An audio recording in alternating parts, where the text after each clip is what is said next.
প্রিয় বন্ধুরা, আজ আমি তোমাদের নবী দিবস বা মিলাদুন্নবী সম্পর্কে একটি গল্প শোনাব।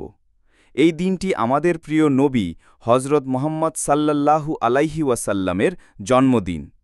এই দিনে সারা বিশ্বের মুসলিমরা তাকে ভালোবাসা ও শ্রদ্ধার সাথে স্মরণ করে।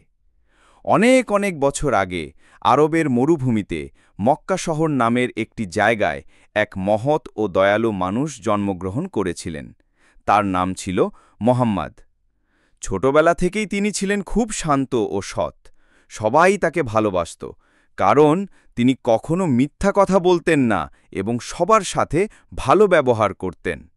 মোহাম্মদ সাল্লাল্লাহু আলাইহি ওয়াসাল্লাম যখন বড় হলেন, তখন আল্লাহ তাকে মানুষের কাছে আল্লাহর বাণী পৌঁছে দেওয়ার জন্য মনোনীত করলেন। তিনি মানুষকে শেখালেন কিভাবে ভালো মানুষ হতে হয়, কিভাবে সত্য কথা বলতে হয় এবং কিভাবে গরিব ও অসহায়দের সাহায্য করতে হয়।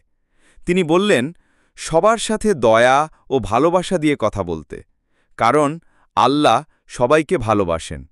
মোহাম্মদ সাল্লাল্লাহু আলাইহি ওয়াসাল্লামের কথা শুনে অনেকেই তার অনুসারী হলেন। তিনি তাদের শেখালেন যে সব মানুষ সমান, কেউ উঁচু নিচু নয়।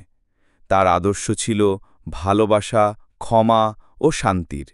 তিনি শত্রুদেরও ক্ষমা করে দিতেন এবং তাদের সাথেও ভালো ব্যবহার করতেন। নবী মুহাম্মদ সাল্লাল্লাহু আলাইহি ওয়াসাল্লামের জীবন ছিল আমাদের জন্য এক মহান আদর্শ। তিনি দেখিয়েছেন কিভাবে সৎ ও সুন্দর জীবনযাপন করা যায়। তার আদর্শ অনুসরণ করে আমরাও ভালো মানুষ হতে পারি এবং পৃথিবীকে আরও সুন্দর করে তুলতে পারি। প্রতি বছর যখন মিলাদুন্নবী আসে, আমরা এই মহান মানুষটিকে স্মরণ করি। আমরা তার জীবনী নিয়ে আলোচনা করি, তার দেখানো পথে চলার চেষ্টা করি এবং তার জন্য আল্লাহর কাছে দুয়া করি। আশা করি গল্পটি তোমাদের ভালো লেগেছে। তোমরাও তোমাদের চারপাশের মানুষের সাথে দয়ালু ও ভালোবাসা দিয়ে আচরণ করবে। আমাদের ভিডিওটি ভালো লাগলে বন্ধুদের মাঝে শেয়ার করুন এবং আমাদের আটুরিয়া টিভি চ্যানেলটি সাবস্ক্রাইব করুন।